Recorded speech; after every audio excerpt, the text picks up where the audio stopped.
What's going on, everyone? Thanks so much for logging on to 12news.com and the 12 News app. Cameron Cox here in Philly. Jason Brooksby back there in studio, our executive producer. Jason, we are walking out to the field right now. Figure we give fans a chance to kind of see what's happening here. This is the tunnel that's going to take you right out to the field, the site of Game 2 tonight between the D-backs and the Phillies. D-backs trying to answer back like they've done all year at some point, right, Jason? They talked about it in the locker room last night. We'll see if they can make it happen tonight. Thoughts going into Game 2?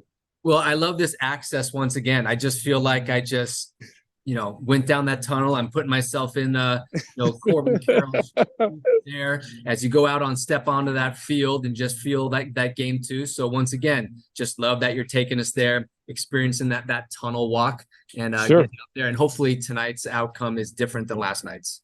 It's much quiet now, right? It's much more quiet.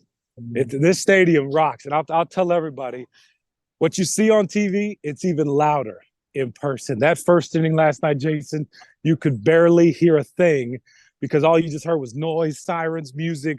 It was just unbelievable to kind of be a part of. Reminded you of like an old school rock concert right back in the day. I will say, for a baseball fan, you got to come check out this crowd because it was truly unbelievable to kind of sit in it and just watch them. They do not be quiet the entire game, literally. First pitch on, they'll stand, yell. They don't go to the bathroom. Right. It seemed like it was more of like a football game crowd because it seemed like every time they did a cutaway to the crowd, they were just everyone was standing. That's not what you do at a baseball game. You stand up I know. For a moment, but they're just standing up the entire game. Yeah, I was told Philly fans still upset after that Eagles loss. So they were going to take it out on the D-backs yesterday. All right, let's get some keys to victory tonight. We all start with Merrill Kelly, right, Jason? That's the big key. Gallen didn't get it done the first night. Your ace, so you got to go to Merrill Kelly. He's been good for this team this year. Some would say he's been better at times than Zach Gallen. Well, you had a chance to catch up with Merrill Kelly. You'll see the full interview with him one-on-one before the game coming up on 12 News at 4. But the big quote I took away from talking with Merrill, he said, quote, "This is the biggest game of his life." Very true for a guy that's pitched in the College World Series for ASU, pitched in a Korean Championship too as well, pitched in the WBC, right? He knows what's coming tonight is the moment of his career. And I'm surprised that you were able to get that out of him because I don't know if I've ever seen him actually speak or even make like an expression. Like he'll be on the mound and chaos could be going all around and there's no expression. Is it good or is it bad? Like what's going on? You'll never know. Like poker face, forget it. Why is he even pitching? Why is he playing? Why is he not at like the poker World Series instead of the baseball World Series? Poker face, Merrill Kelly. Yeah, that's the biggest thing. So he's got to attack Philly. They got to be the aggressor tonight. Gallen talked about it last night that, the Phillies were going to be aggressive, especially with this home crowd. They let it get to them early. They let Philly kind of dictate the tempo of the game. The D-backs have got to be the aggressors too as well. You remember early on the game last night, Jason, Corbin Carroll got on first, and you were just like, hey, man, go. Start testing Wheeler. That's the first keep thing going. we said here. I go, Carroll's on. Let's go. And let's go. Each pitch we were saying in the newsroom, boy, he didn't even make a move to second. It's like he wasn't off and running. It was like, why was he tethered to the bag? It's like it was like they didn't set that tone right. He got on first batter. Let's set the tone, and then it just so that was surprise. That was surprise. Not for sure. He was gonna be off and running.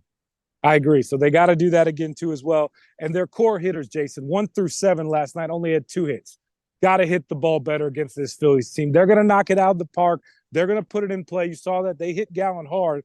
They're going to likely do the same thing to Merrill. 5 runs is doable in the postseason, right? Yeah, and absolutely. And going back to Merrill Kelly, other than just the all-time best poker face in baseball, I'm a little bit confused about his name. It's Merrill Kelly. I don't know if that's 2 first names or 2 last names. What is Merrill Kelly? He is just like this, poker face, 2 first names, 2 last names, double R's, double L's all over the place. I don't get his name. Honestly, I think his name actually might be Kelly Merrill. I think they probably messed up on the birth certificate and they're just too embarrassed to make a public statement. His name is probably Kelly Merrill. You Jason, just never know what you're going to get from him. Your mind works in a mysterious ways, man. I love how you put that together. Yeah, that's kind of been the case for a lot of the starting pitching this year, right, Jason? As we've seen, they've been hot and cold at times. While Kelly and Gallen, have, the stat-wise, you look at them, they won a bunch of games for the D-backs this year. there have been times, especially in August, you were like, what is happening? What are we watching? Same thing early on in September. What are we watching? For the D-backs to have any chance in this series, I think tonight is a must win. We haven't thrown that around at all this postseason, right? This is about as must. You have to split this series going back home to show you got some life, a heartbeat, something when you're going up against this Philly squad who's been here, done that before, out for revenge after coming up short in the World Series last year. Yeah, the Phillies were definitely kept that same momentum. They had been playing for the playoffs, right? In their bottom of the first inning, they were ready to go. They went swinging right away, right?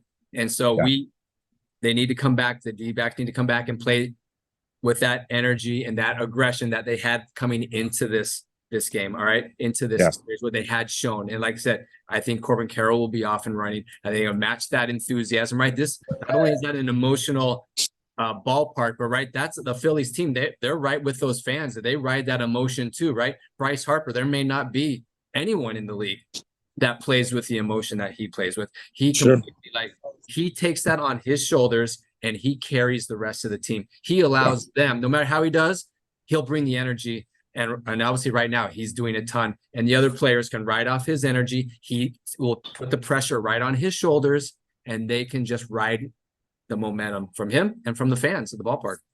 All right, I want to get you out of here on two things, Jason. Number one, this is the place to be. Oh, here, hold on.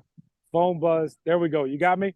I got you. There we go. Two things. This is the place to be tonight, Jason. In about a 2.5 radius blocks here in Philly, you got the postseason game right here at the bank, Citizens Bank Ballpark. You got the hockey arena. The Flyers open their season literally across the street.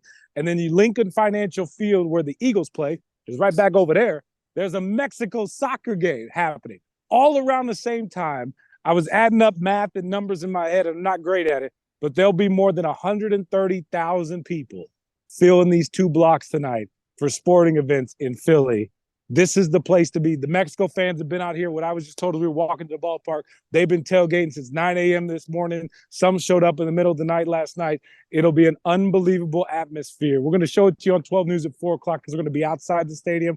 But you'll see Flyer jerseys going to the hockey game, Mexico fans filing in, and you'll see all the red from Philly fans coming into this game tonight. Well, that just means there's even more on you, Cam.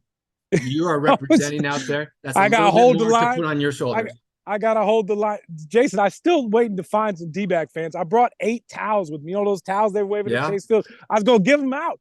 I still got them because I haven't seen any D-backs fans outside of the family and friends that are kind of hiding away in the ballpark. So we'll be on the hunt for them tonight. It starts with one. It only takes one. That's you. And then bring it back to Arizona. They're waiting. They want to split in Philly. And then they're all waiting here at home.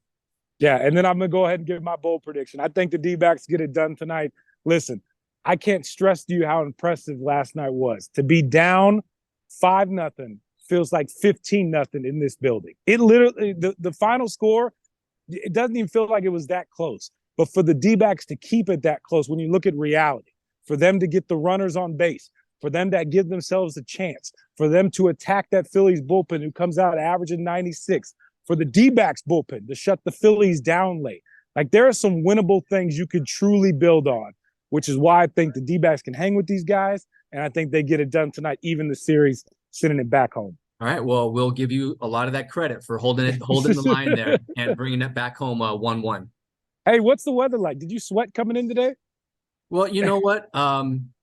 Crystal Henderson just keeps projecting like record temperatures. So like, why not just keep it going, right? Let's just be triple digits once again. Sure. Trying to keep the heat up here. So when they come home, they just keep the heat going. All right. We're bringing the heat here, bring it on home, nice and comfortable, triple digits here.